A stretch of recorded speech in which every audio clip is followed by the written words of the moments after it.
Good morning, everyone. It's Libby. Today, I'm going to be sharing my attempt to live like a Jane Austen character for a day, so like a Regency gentlewoman. I'm going to start by scrubbing my face. So they didn't have like wet washes yet. You didn't wash with water. You just scrubbed very vigorously. This was the standard way of washing that had been around for centuries, and wet washes aren't going to become popular for another couple of decades. To get dressed, I start with my footwear because it's easier to get that on before you have your stays on. So I'm wearing silk stockings, knitted garters, and some lace-up shoes. I got these shoes from Target, but they're actually quite historically accurate. Then I get on my chemise and start to lace up my stays. These are a flat-fronted transitional stay, so they are typical of the end of the 18th century and the very beginning of the 19th century. They were only really fashionable for a very short period of time, from like 1797 to 1798, but you do find them worn unfashionably, so by like the working classes, for a longer span of time. And these stays are made from Past Patterns' transitional stay pattern, which I will link below. Next layer is my petticoat, which is a linen petticoat with a cotton half bodice. And then I put on my chemisette, which is like a sort of tiny amount of shirt, which fills in the neckline. My petticoat is self-drafted, and my chemisette is based on one in the American Duchess Guide to 18th Century Dressmaking. Then it's time to put on my dress. This is made of cotton from a Colonial Williamsburg replica print, so it's a replica of an 18th century floral print, and it's lined in linen. This is another Past Patterns pattern. I think it's called their Lewis and Clark era gown, which I have adapted to have a drop front or an apron front as opposed to a front closure, a front tie closure. So the lining closes in the front, that's what holds the back in place, and then you button the bib to the buttons I have added, and you tie the rest of the skirts behind your back. So this is overall a fairly early Regency look. This sort of outfit would be fashionable in 1797 to 1798. I know that's not the actual political Regency in England, which started in 1811, but in the historical costuming world, we use Regency to basically mean the high-waisted period. So in terms of Jane Austen's life, this is from around the time period when she was working on early drafts of Pride and Prejudice and Sense and Sensibility, and it's also when she wrote Northanger Abbey. With the exception of Persuasion, we don't have a really clear picture of what year Jane Austen's novels are set in, but based on the fashion and literary cues that I'm getting from Northanger Abbey, I think that that novel is meant to be set in the late 1790s. I don't have actual bangs, as was fashionable in the early 19th century, so I'm sort of trying to fake it with my shorter bits of front hair. So I curled them very tightly, and maybe a little bit too tightly. Fortunately, caps can hide many sins. Now, I am not being aided by a servant, which would have been a big part of the English upper-class life in the Georgian era. But in many cases, even members of the landed gentry and the nobility were not absolutely waited on hand and foot at every single moment of the day. Jane Austen herself was responsible for making breakfast in her household, so I will be doing that later today.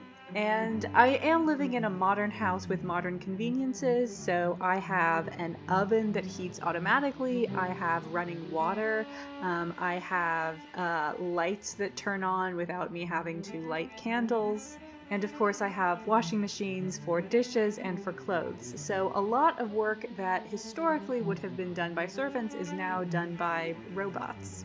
So aside from a brief bit of cooking that I'm going to have to do later in the day, this is actually a fairly plausible amount of work that someone would be doing herself.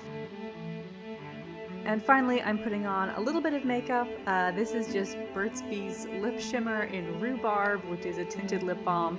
I use it to get a sheer lip coverage, and I also put a little bit on my cheeks.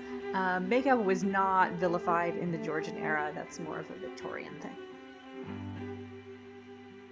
And now I am getting out my computer. Not a historically accurate item, but one of the things women would often do in the mornings was address their correspondence.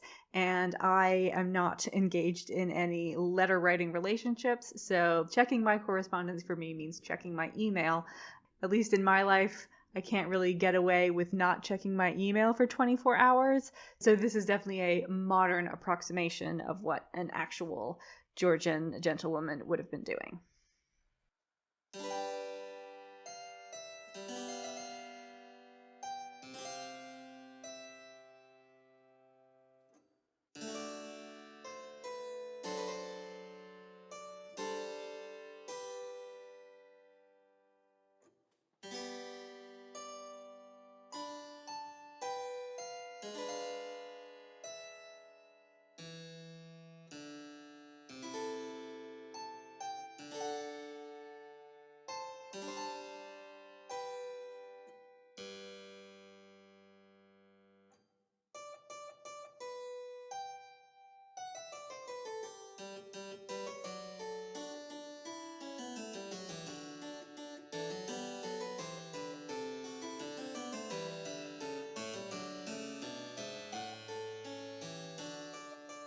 Okay, so I am now all done with breakfast. Surprisingly, it was not hard to spend an hour eating. After breakfast was done, the lady of the house would attend to some sort of domestic things, consulting with the cook about what dinner was going to be. My version of that was starting dinner. So I'm cooking, I've adapted a recipe from an 1810 cookbook to be done in the slow cooker. So I've started that. Now I'm going to tend to my garden, by which I mean water my one basil and chive plant. And then I'm going to sort of settle in for the rest of the day.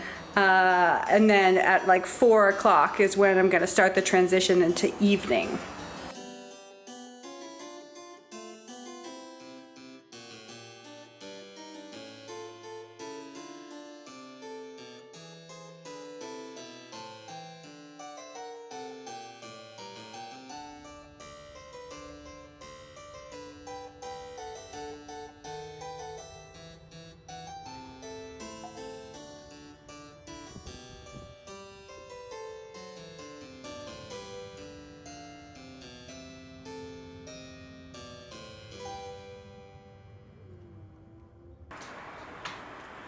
And now Nova and I are getting into the main business of the day, which for me is going to be some small textile arts, and then reading, because I am technically doing this as part of the Jane Austen July Readathon. So I'm going to settle in with Persuasion. I'm maybe not going to be having the most typical Regency day. Oh, you're going to sit right on the ball of yarn? I'm maybe not having the most typical Regency day because I am not vaccinated yet. I live in a small country and we're not prioritized to get the vaccine. So I'm getting my first vaccine next week.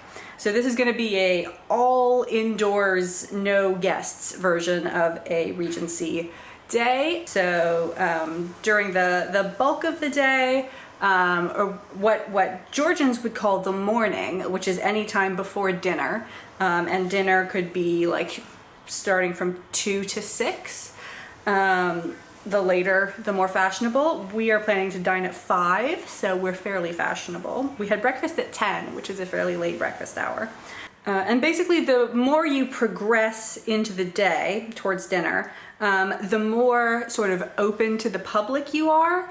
So if you are spending the day at home expecting to be visited rather than to go out and visit people, you would start the day with, you would start the morning with activities that you don't want other people to see as much. So I'm doing my knitting earlier in the day, which is not as prestigious as maybe hat decoration, which I'll probably move into after this, embroidery, or reading. And I actually think it's pretty unlikely that a woman of the gentry would be knitting at all, especially this garment. So what I'm making here is a mitt. It's like a long sleeve, it's a long glove with no fingers. They're bigger in the 18th century than in the 19th century, and they're actually more often made of fabric rather than knit.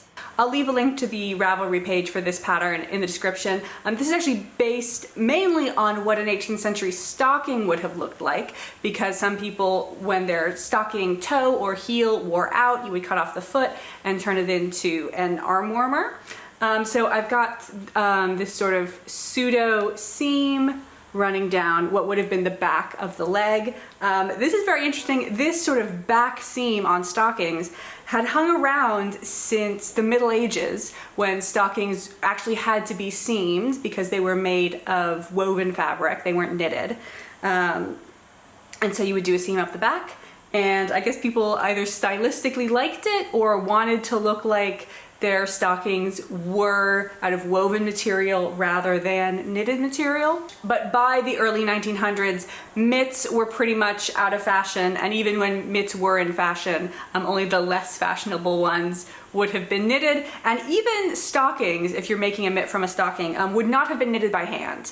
The stocking, like the mechanical stocking knitter, had been invented in, I think, the 17th century. It's not like a fully mechanized process, but you can sort of turn a wheel and it does all the stitches, so you just sort of have to pay attention to like when to undo some loops for the decreases or add some loops for the increases. So if for some reason a Jane Austen character was doing some knitting, she would want to do it earlier in the day so that only good friends who wouldn't judge her would see her doing any knitting. And I think for the most part she would be more likely to be doing embroidery, but I didn't have any Regency era embroidery projects on the go. I have my Tudor blackwork sampler, but it seemed more right to be knitting than to be doing 15th century or 16th century embroidery.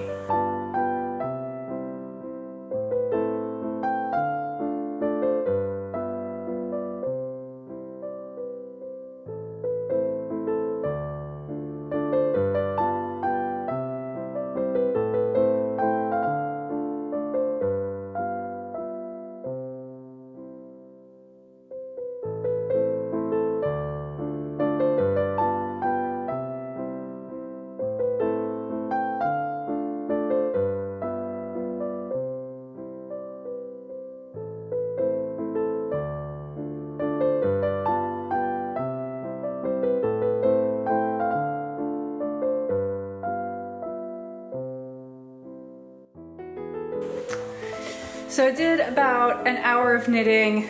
Got through maybe 9 or 10 rounds. I don't know, you're supposed to decrease every 5 rounds and I only decreased once. So hopefully less than 10 rounds. So I think, you know, now it's possible that someone might interrupt me and I can't let them know that I'm knitting. So I'm going to pick up with where I left off in Persuasion yesterday. I'm going to be starting with chapter 6.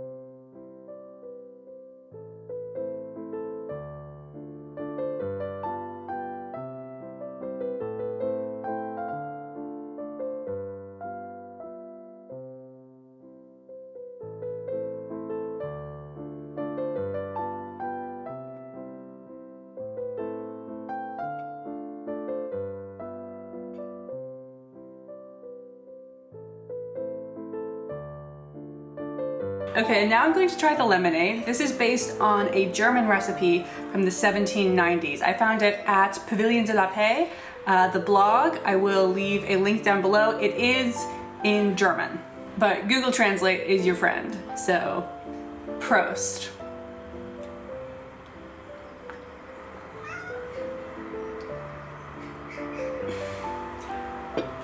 This is pretty intense lemonade. I wanted to do homemade lemonade rather than buying it because one, trying old recipes is always fun, and no one wants to know which part of the duck is for her. Do you want some of that fat?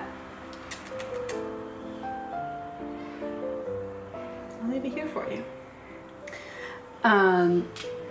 So yeah, I did want to try some historic recipes. This one was interesting because it called for he said 1 pint of water, and then in parentheses, a pint is equal to 1.5 pounds.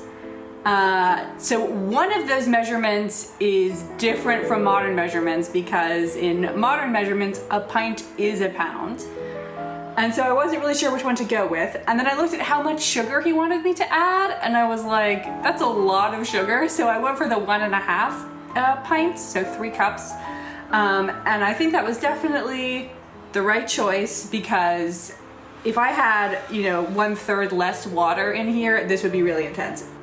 But it's still pretty good. I mean, I'm drinking the whole thing. Now, luncheon is a pretty interesting meal. It's kind of new in the Regency era. If you look at the history of at least Western Europe, possibly more of Europe, over the past, or at least from like 1450 to 1850, it's basically the story of dinner getting moved later and later. So in the Middle Ages, dinner was the first meal of the day and you ate it around 11. Then for various reasons, it kept getting pushed back and back and back, and people were like, I can't wait until 4 p.m. to eat. So we were sort of inventing all of these new meals to go before it. So you get breakfast, and then we moved dinner back later. So now people are starting to eat lunch. Now, I've seen some secondary sources describing luncheon as a meal that only occurred while people were traveling. And I think there's like an interesting nuance there that isn't getting quite paid enough attention to. And that is that it was a meal when you were traveling.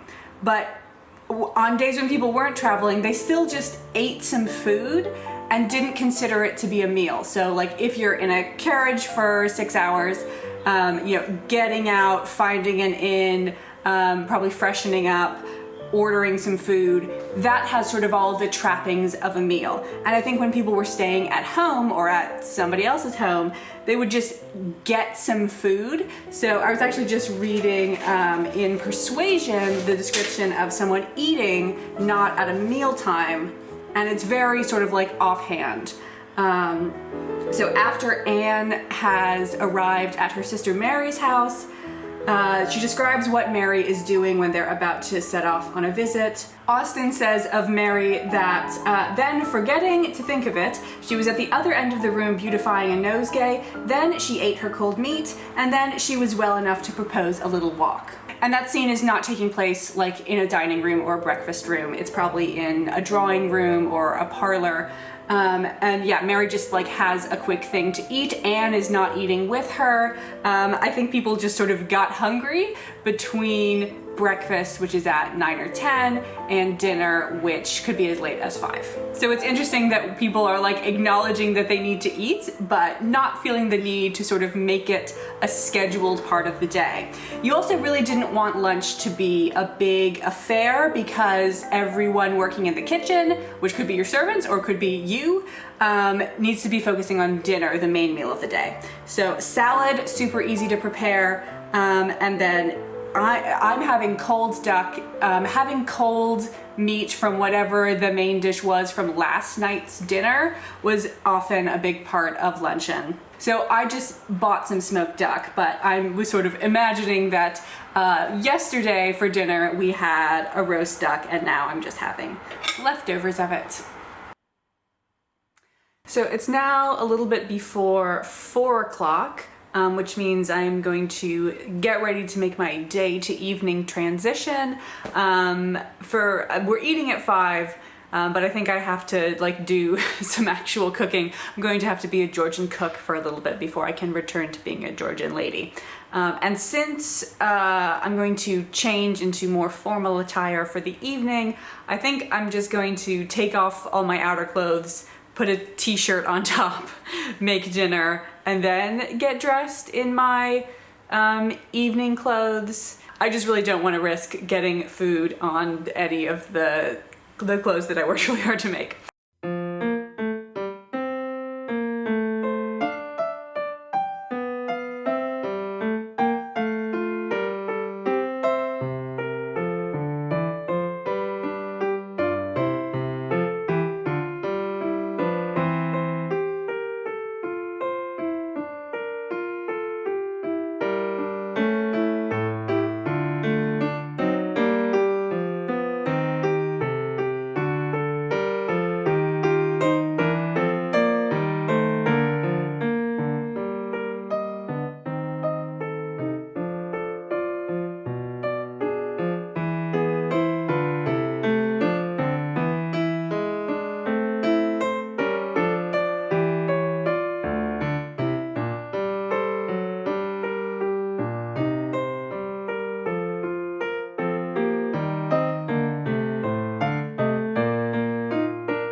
So we've now, as you can see, moved on to after dinner tea and games.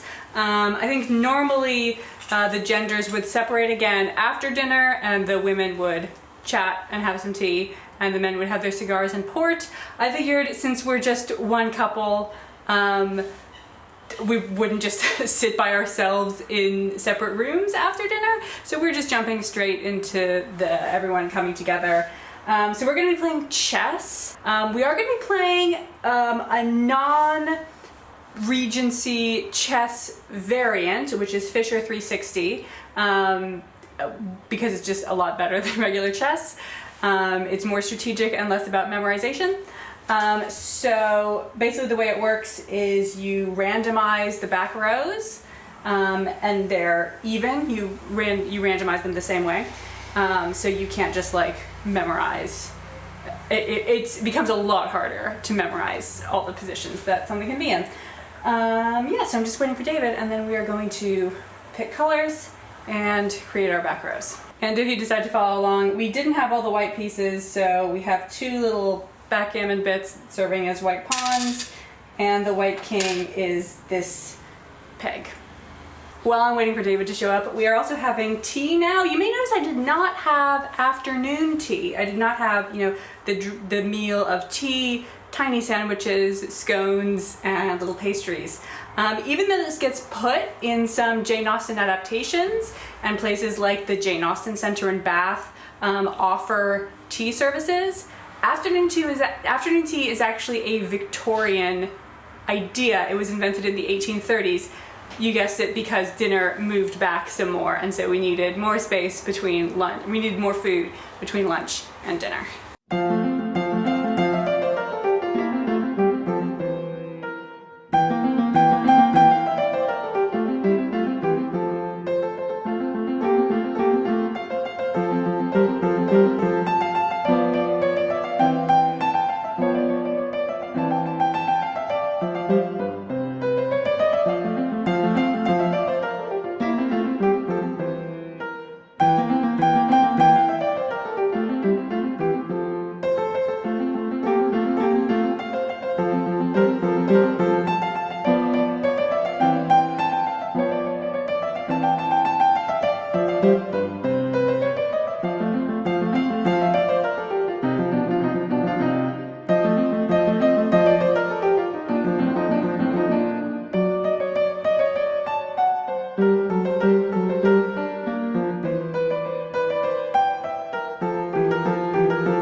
What a true train wreck. I am not the worst at not losing a game of chess, but I am completely incapable of winning a game of chess. Now you may have noticed the computer is back out.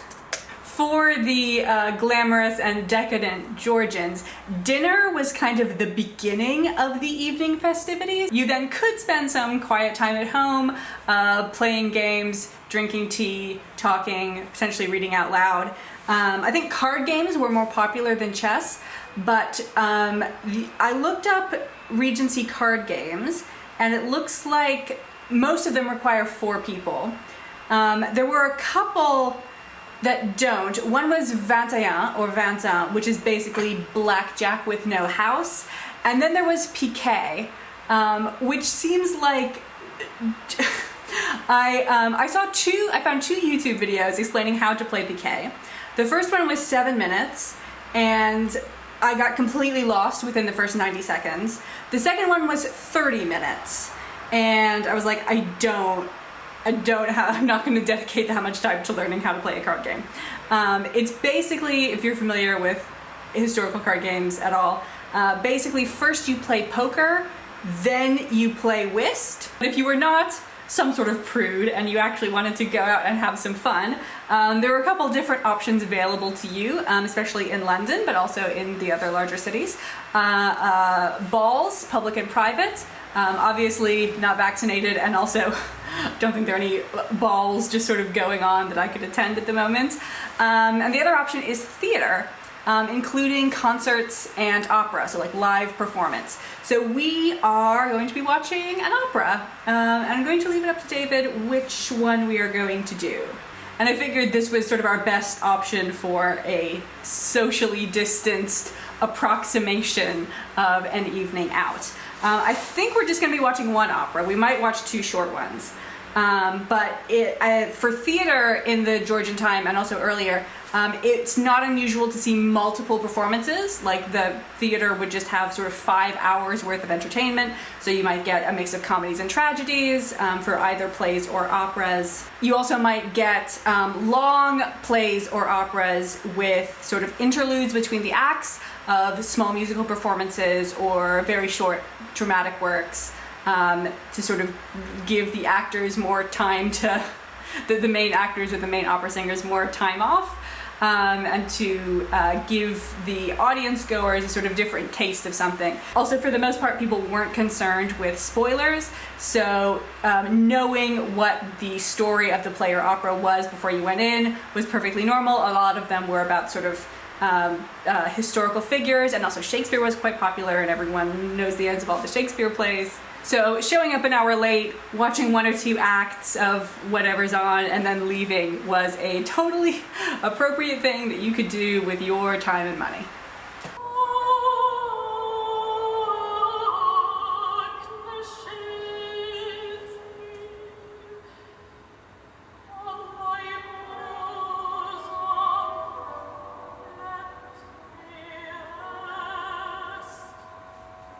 So we've now enjoyed our evening festivities. We did a sad opera, then we did a happy opera. So the theater has left us satisfied with doing all the emotions. So now we are returning to our home and we're going to have supper. It's after 9 o'clock, but the summer solstice just happened recently, so it's still like completely bright outside. So I feel like, I don't know if people would actually do this, but I'm gonna take off the outer layer because this has a train and I'm getting kind of tired of having to deal with it all the time. So I feel like back at home, don't need to impress anybody. I'm just gonna wear the dress without the overdress. And then we're gonna eat for the last time. And then I think I'm gonna go to sleep.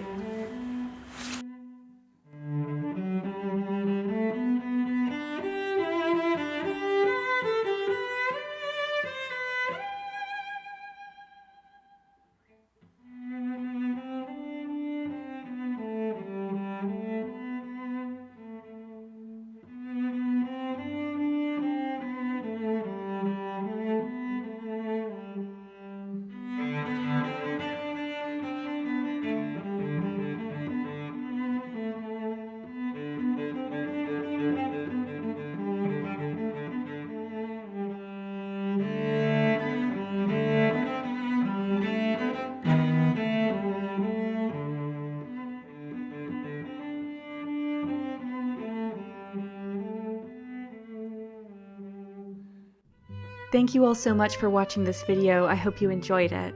Before wrapping up, I wanted to share a couple of things that I learned about living in the Regency era. The first is that they had a lot of excellent food in the Regency era. I will leave either full recipes or links to recipes to as many things as I can in the description down below.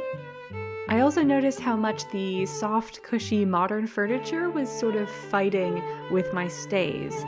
I always felt much more comfortable sitting on the hard dining room chairs than on the couch when I was wearing my stays. I think because the stays are supportive and the hard chair is supportive, but the couch is not supportive. You're meant to relax into it. And if you're getting two different cues to relax and to be supported and sit up straight, the body gets confused, and I found myself sort of collapsing into my collarbone whenever I was trying to sit on the couch. The most surprising thing that I noticed was how lonely it was in the middle of the day. I'm an introvert and I'm quite happy to be alone most of the time, so I really wasn't expecting this. And I think being able to interact with people on the internet as opposed to real life is still very different from not being able to interact with anybody at all. So it gave me a real sense for how exciting a social event would be in the Georgian era, or even in the pre-computer or pre-phone era. Again, thank you so much for watching. Good night.